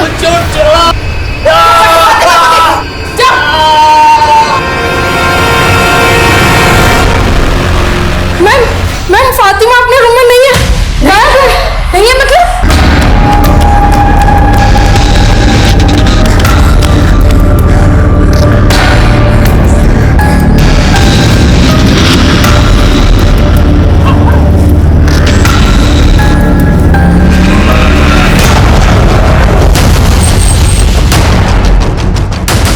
सर, यहाँ के गार्ड पे हमला हुआ है। फिलहाल उसे हॉस्पिटल भेज दिया है। फातिमा कुछ पता चला? नहीं सर। इधर सर, जब हम लोग आए तो गार्ड यहीं पड़ा हुआ मिला था। पता नहीं, एक लड़की गायब होगी और आप लोगों को पता नहीं क्या कर रहे थे? ये सिक्योरिटी यहाँ की? सर आज तक ऐसा कभी नहीं हुआ है। और मैडम आज तो हो गया ना, सीसीटीवी है? हाँ सर। फुटेज निकाली, फातिमा की फोटो सभी पुलिस स्टेशन में भेजो और पैटर्न टीम को भी इन्फॉर्म करो।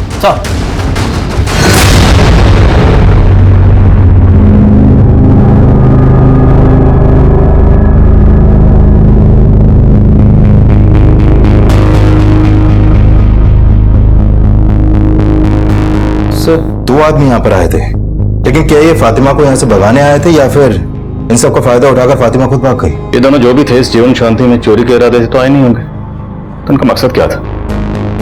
फुटेज से साफ लग रहा है कि फातिमा इनके साथ नहीं गई बल्कि अपनी मर्जी से भागी।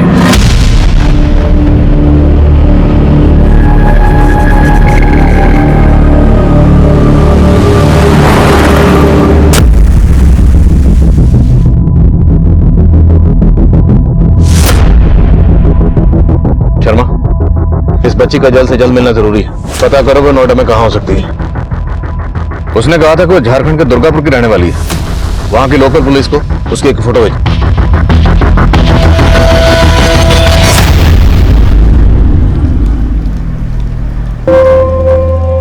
नमस्ते अंकल। हाँ नमस्ते, बोलो। एक बैग मिलेगा? 14 रुपए।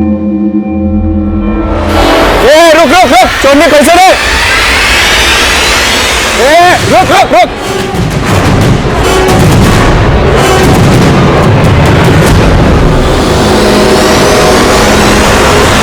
एक तरफ जहां हम फातिमा को ढूंढने की कोशिश कर रहे थे, वहीं दूसरी तरफ उस बच्चे की पहचान पता करने में जुटे थे जिसकी लाश हमें तालाब में मिली थी।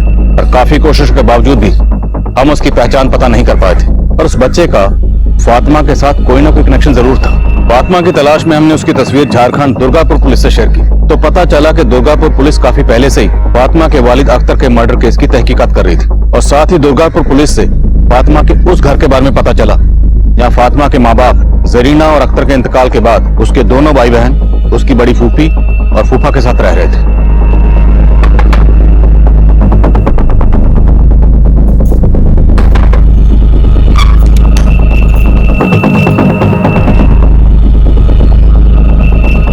साहब मैं फातिमा की फूफी हूँ, लेकिन फातिमा तो यहाँ नहीं रहती। कहाँ रहती? वो फरीदाबाद में रहती है। मेरी छोटी बहन और उसकी छोटी फूफी शबनम के यहाँ पर। फरीदाबाद में शबनम रहती कहाँ? वो सब मैं आपको बताती हूँ साहब, लेकिन पहले आप ये तो बताइए कि फातिमा ने ऐसा क्या किया है कि आप उसे ढूंढते हुए यहाँ तक चले आए? हमने उसे नोएडा में चोरी के इल्जाम में गिरफ्तार किया और उसके पास से ड्रग्स भी मिली थी। क्या? ये लड़का कौन है? इसे पहचानती है? नहीं साहब, हम इस बच्चे को तो नहीं जानते। और साहब हम तो फातिमा को भी फरीदाबाद नहीं भेजना चाहते थे, लेकिन इन बच्चों की किस्मत ही खराब। ये बच्चे तो तभी अनाथ हो गए थे जब इनकी माँ जरीना का इंतकाल हुआ। और जरीना की मौत के बाद तो वो ज्यादा ही शराब पीने लगा था। उसके कुछ दिनों बाद तो उन्हें भी किसी ने मार दिया। और कमाल, रेहाना और फातिमा, ये तीनों बच्चे अनाथ हो गए। साहब ये दोनों तो फिर भी बड़े हैं, लेकिन फातिमा इतनी छोटी उम्र में ये हादसा उसे बर्दाश्त नहीं हुआ। वो अपने अम्मी अब्बू को हमेशा याद किया करती थी और अकेले में बड़बड़ाया करती थी। अम्मी अब्बू मेरे नहीं है ना अब्बू? आप मेरी तरह अम्मी से भी बहुत प्यार करते हैं ना? फातिमा को अख्तर भाई और भाभी की मौत का गहरा सदमा लगा था। हमें लगा था कि वो यहाँ रहेगी तो वो उनकी याद में पागल हो जाएगी, इसलिए हमें उसे शबनम और उनके शौहर के साथ फरीदाबाद भेजना पड़ा। रेहाना अब्बा, मुझे नहीं जाना। कमाल भाईजान, मुझे आपके साथ रहना है। फातिमा अभी घर चलो, रेहाना और कमाल तुमसे घर पर मिलने आएंगे। आओगे ना मिलने? हाँ फातिमा तू जा, हम आएंगे बड़ी फूफी के साथ, पक्का।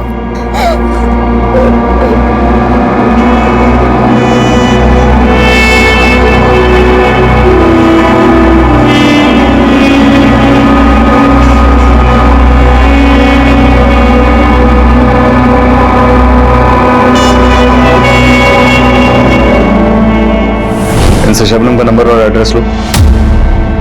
और शर्मा को बोलो कि तुरंत शबनम के घर जाओ। क्या ये लोग पूरा सच नहीं बोल रहे हैं? वहां हमें फातिमा उस हालत में मिलती है और यहाँ आके पता चलता है कि उसके वालिद अख्तर का कत्ल हुआ। ये अख्तर का कत्ल क्यों हुआ था? सर अख्तर को शराब की लत थी, साथ साथ वो जुआ भी खेलता था। सर कई लोगों से वो कर्जा भी ले रखा था। सर यहाँ के लोगों से उसकी बनती भी नहीं थी, तो हमें लगा शायद मर्डर की वजह यही हो।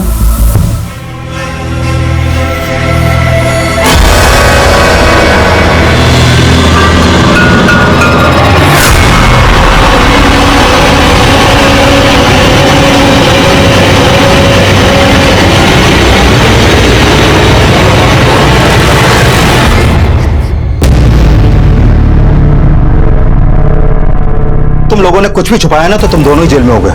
बताओ कहाँ है फातिमा? बोलो। हाँ साहब, हम आपसे कुछ नहीं छिपाएंगे। हम तो फातिमा को यहाँ उसके भले के लिए ही लाए थे, लेकिन बेचारी की किस्मत में कुछ और ही लिखा था। साहब हमने अपनी हैसियत के हिसाब से उसका स्कूल में दाखिला भी कराया था। हाँ शुरुआत में उसका यहाँ मन नहीं लगता था, लेकिन बाद में उसका पढ़ाई में खूब मन लगने लगा था। आपको पता मैंने स्कूल में टॉप किया है, मुझे 100 में से 95 मार्क्स मिले। अरे वाह, दिखा। अरे वाह, शाबाश। मैं बहुत खुश हूँ।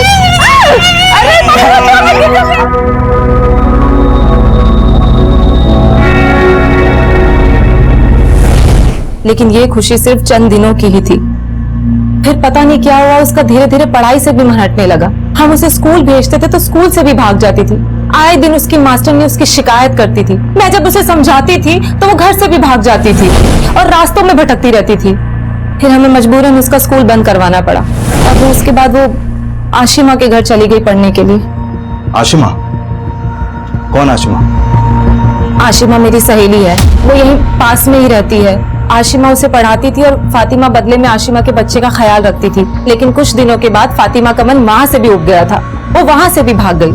सर हमारी जिंदगी तो उसको इधर उधर ढूंढने में ही बीत गई है। लेकिन अभी फातिमा इतने दिनों से हमारे साथ थी, तो इस बार उसको ढूंढने की कोशिश नहीं की तुम लोगों ने? और उसकी मिसिंग कंप्लेंट भी दर्ज नहीं करवाई? साहब हम लोग कंप्लेंट करना चाहते थे, लेकिन इस बार हम लोग डर गए थे। किस बात से डर गए थे? वो साहब इस बार फातिमा से बहुत बड़ी गलती हो गई थी।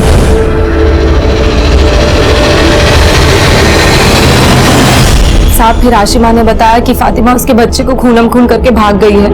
हमने फातिमा को खूब ढूंढा लेकिन हमें कहीं नहीं मिली वो।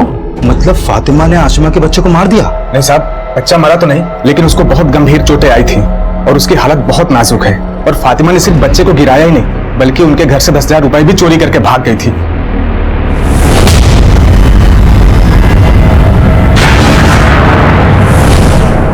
ये आशिमा का घर कहाँ है बताओ मुझे। चलो। साहब वो लोग यहाँ पे नहीं है, बच्चे का इलाज करवाने मुंबई गए हैं।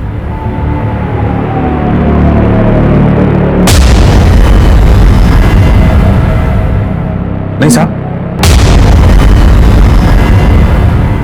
लेकिन शर्मा, एक 10-11 साल की बच्ची में इतना गुस्सा, ये नॉर्मल बात नहीं हो सकती। होगी भी कैसे? पिछले 1-1.5 साल में इस बच्ची ने इतना सहा है, इतना देखा है। अपने माँ बाप खोए, अपने भाई बहन से दूर, या अपने फूफा फूफी के साथ रह रही। लेकिन सर उसके छोटे फूफा फूफी का कहना है कि फातिमा का बर्ताव 6 महीने पहले तक काफी अच्छा था, पढ़ाई में भी बहुत अच्छी थी वो। लेकिन फिर सडनली उसके बर्ताव में ऐसा चेंज आया कि उसने एक छोटे से बच्चे की जान लेने की कोशिश की। शर्मा, बच्चों में कोई भी बदलाव ऐसे ही अचानक ही एकदम नहीं आता। उसके पीछे कोई ना कोई वजह जरूर होती। तुमने बताया था कि पिछले 6 महीने से आशिमा के यहाँ जा रही थी। आशिमा से मिले? नहीं सर, मेरी उससे फोन पे बात हुई थी, मुंबई में है वो। और हाँ सर, जब हम फातिमा को अलग अलग एरियाज में घुमा रहे थे तो उसने आशिमा के घर को देखकर रिएक्ट भी किया था। सर हो सकता है फातिमा ने उस घर को इसलिए नहीं पहचाना क्योंकि आशिमा के बच्चे को उसने वहीं पर घायल किया था, और इस बच्चे को घायल करने के बाद ही वो भागी थी और हमें ड्रग्स के साथ मिली थी। और ये कैसे माँ बाप जिनके छोटे से बच्चे पर फातिमा ने जानलेवा हमला किया और उन्होंने कोई पुलिस कंप्लेंट फाइल नहीं की? जावेद और आशिमा दोनों के बारे में पता करो। सर।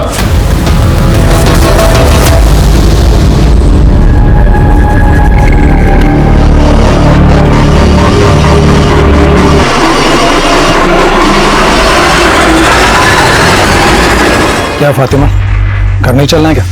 आजा अंकल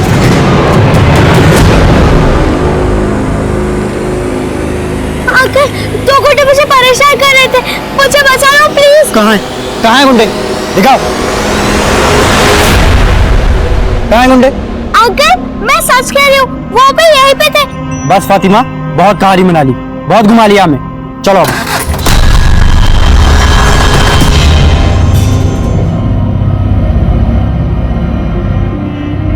फातिमा, अब एक भी झूठ बोला तो अच्छा नहीं होगा। बताओ, जानती हो उस लड़के को? नहीं।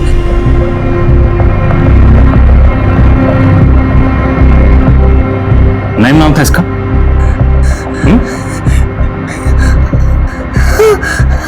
और वो 2 लोग कौन थे जो उस रात यहां पर आए थे और तुम भाग गए?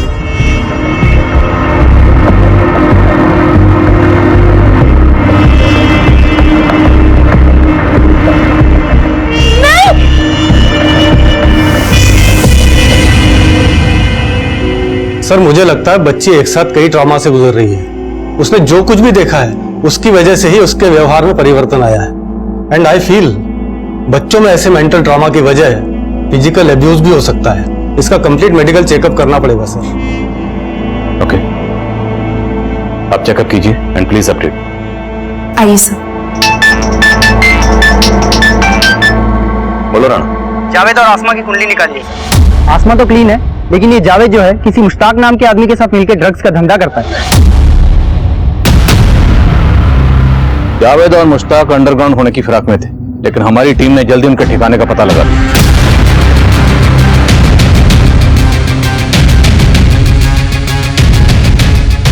जावेद और मुश्ताक को हमने गिरफ्तार कर लिया था, लेकिन फातिमा की मेडिकल रिपोर्ट ने हमें चौंका दिया।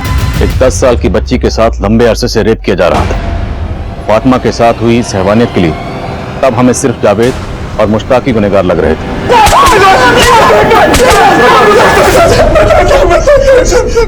हमने फातिमा का रेप कभी नहीं किया साहब। बस पिछले 6 महीने से हम लोग उसे अपने ड्रग्स का माल बेचने के लिए इस्तेमाल कर रहे थे साहब। बस। हाँ साहब, वो मेरी बीवी के यहाँ पे पढ़ने आया करती थी, तभी मुझे उसे इस्तेमाल करने का आइडिया आया था। फातिमा, आज के लिए काफी है, तुम घर जाओ, ठीक है?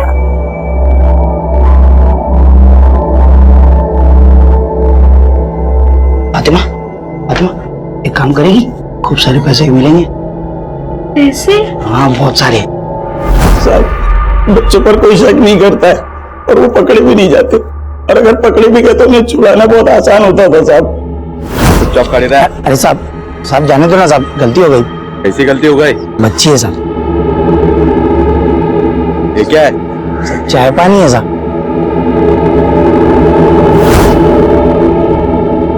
ये बच्चा भी तुम दोनों के लिए काम करता था? हाँ साहब। तो फिर से मारा क्यों? तो क्या करते साहब, हमने उसको धंधा सिखाया और वो हमसे ही चालाकी करने लगा। कस्टमर से पैसा मिलता तो गायब कर देता, तो फिर वो हमने उसे गज्जू भाई से भी मिलते हुए देखा था। कौन गज्जू? गज्जू का भी हमारी तरह यही धंधा है। वो नहीं साहब, हमारा माल गायब करके उसके कस्टमर्स को बेचने लगा। खोपड़ी खून पे साहब मार डाला उसे। अल्लाह हमसे शांति करेगा क्या रे? हाँ? जो हमें गुस्सा दिलाता है ना, हम उसका क्या हाल करते हैं पता चल गया ना? दिमाग में डाल ले।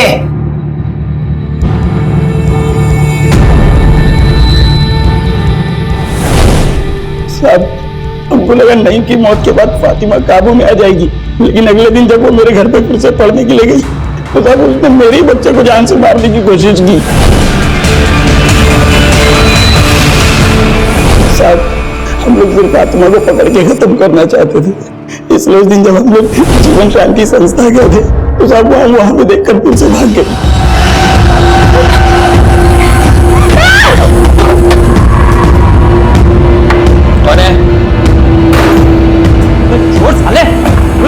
साले,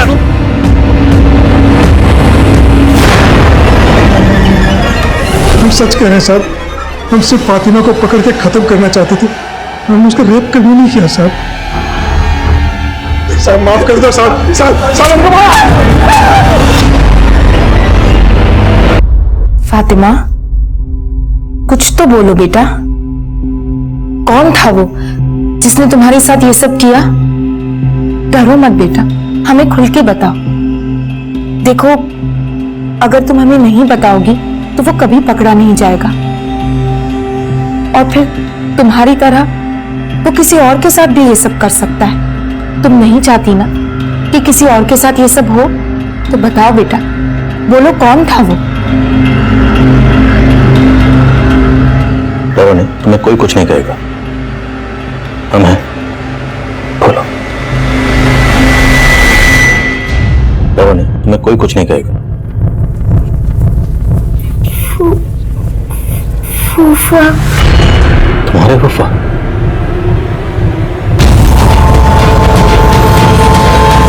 साहब, इन्होंने कुछ नहीं किया, इन्हें छोड़ दीजिए। वो लड़की झूठ बोल रही है।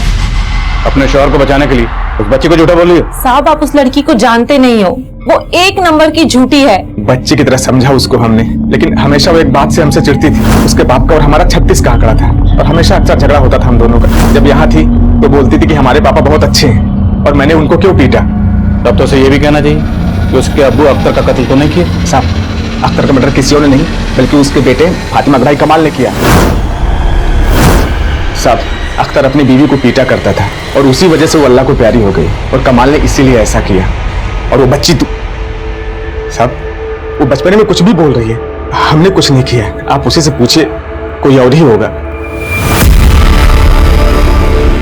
सर, इसे बहुत तेज टॉयलेट आ रही है।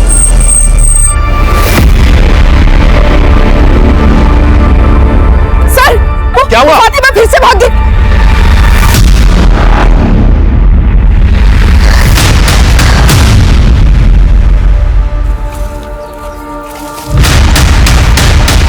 फातिमा के बयान की बुनियाद पर हमने फरहान को फातिमा के साथ रेप करने के जुर्म में कस्टडी में ले लिया था, लेकिन फरहान की ये बात सच साबित हुई कि फातिमा के अब्बू को फातिमा के भाई कमाल नहीं मारा था। कमाल के खिलाफ दुर्गापुर पुलिस ने सारे सबूत जुटा लिए थे, और कमाल को बाल सुधार गृह भेज दिया गया था। लेकिन फरहान लगातार इस बयान से इनकार कर रहा था। वो बार बार यही कह रहा था कि उसने फातिमा का रेप नहीं किया, और फरहान के इस बयान का सपोर्ट सिर्फ उसकी बीवी शबनम ही नहीं, बल्कि फातिमा की बड़ी फूफी मेहरुनिसा और फूफा मुस्तफा भी कर रहे थे। पर हमने फरहान के खिलाफ कोर्ट में चार्जशीट फाइल कर दी थी। 2 महीने से कोर्ट में इस केस की सुनवाई चल रही थी, लेकिन इस पूरी सुनवाई के दौरान फातिमा के बड़े फूफा और फूफी कभी कोर्ट में हाजिर नहीं हुए। फरहान लगातार कोर्ट में खुद को बेगुनाह साबित करने की कोशिश कर रहा था। डिफेंस लॉयर वीना सहगल और प्रोसिक्यूशन लॉयर अनिल सिंह बार बार कोर्ट में अपना अपना पक्ष रख रहे, लेकिन फैसला किसके हक में जाने वाला था इसका किसी को कोई अंदाजा नहीं था। और फिर जो हुआ, उसने इस केस का रुख एक बार फिर से बदल दिया। सर, ये जीवन शांति संस्था से मिली ड्राइंग है जहां फातिमा रहती थी। सर, मैं इस कोर्ट से रिक्वेस्ट करूंगा कि मुझे शबनम से सवाल जवाब करने की इजाजत दे। इजाजत है। आपने इससे पहले कभी ये ड्राइंग देखी थी? जी, घर पर फातिमा ने ही बनाई थी। आपने सबसे पहले ये ड्राइंग कब देखी थी? जब फातिमा पहली बार स्कूल नहीं गई थी। आप जा सकती हैं। सर, ये ड्राइंग से साफ साफ झलक रहा है कि रेप के बाद उस बच्ची के दिल और दिमाग पर कितना बुरा असर पड़ा था, लेकिन इसके बावजूद भी जब वो नोएडा में आई तो पढ़ाई लिखाई में वो अच्छी थी, अव्वल थी। यानी उसने अपने गम से उबरना सीख लिया था। ये फातिमा उससे उबर नहीं पाई। इसके अंदर आई एग्रेशन और बेचैनी की भी यही वजह है। और मिलाड अब ये सच से दूर भाग रही है, और सच से दूर इसलिए भाग रही है क्योंकि इसने जो देखा है उसको देखने के बाद इसका सच्चाई पर से विश्वास उठ गया है। और अभी भी अगर इसको न्याय नहीं मिला, इसके सच को झूठ बोलकर खारिज कर दिया गया, तो मिलाड इसके साथ बहुत बुरा होगा, इस पर बहुत बुरा असर पड़ेगा। ऑब्जेक्शन सर, हम इस बच्ची को कॉम्पिटेंट विटनेस नहीं मान सकते। Objection overruled. पिछले 2.5 महीने से ये सुनवाई चल रही है। आजकल हमारी सोसाइटी में माइनर्स के साथ अक्सर ऐसी अमानवीय, नीच और भद्दी हरकतें हो रही है, जिससे एक बच्चे का न सिर्फ भविष्य खराब होता है, बल्कि आने वाली एक पीढ़ी, सभ्यता और समाज पर बहुत बुरा असर पड़ता है। इसलिए ये कोर्ट फरहान कुरैशी को गिल्टी मानता है और उसे इम्प्रिजनमेंट की सजा सुनाता है। फातिमा के हक में अदालत ने एक तारीखी फैसला सुनाया था। हमारी चार्जशीट में लगाए गए सारे इल्जाम सही साबित हुए थे, लेकिन ये जीत सिर्फ हमारी नहीं थी। ये जीत थी हर उस लड़की की, हर उस बच्ची की जो आए दिन वहशत का शिकार होती रहती है, और सालों की अदालती सुनवाई तक विक्टिम रोजाना तिल तिल कर मरती रहती है। लेकिन अदालत का यह फैसला उन सारे विक्टिम्स को हौसला देता है कि सच को चाहे कितना भी क्यों ना दबाया जाए, लेकिन आखिर में जीत हमेशा सच की होती है। अब मैं आदिल खान आपसे इजाजत लेता हूं। आपसे फिर मुलाकात होगी एक और नए केस के साथ। तब तक देखते रहिए क्राइम पेट्रोल दस्तक। मकसद बताना नहीं, बचाना है। क्राइम पेट्रोल के ऐसे ही मजेदार एपिसोड्स देखने के लिए हमारे चैनल को सब्सक्राइब करें।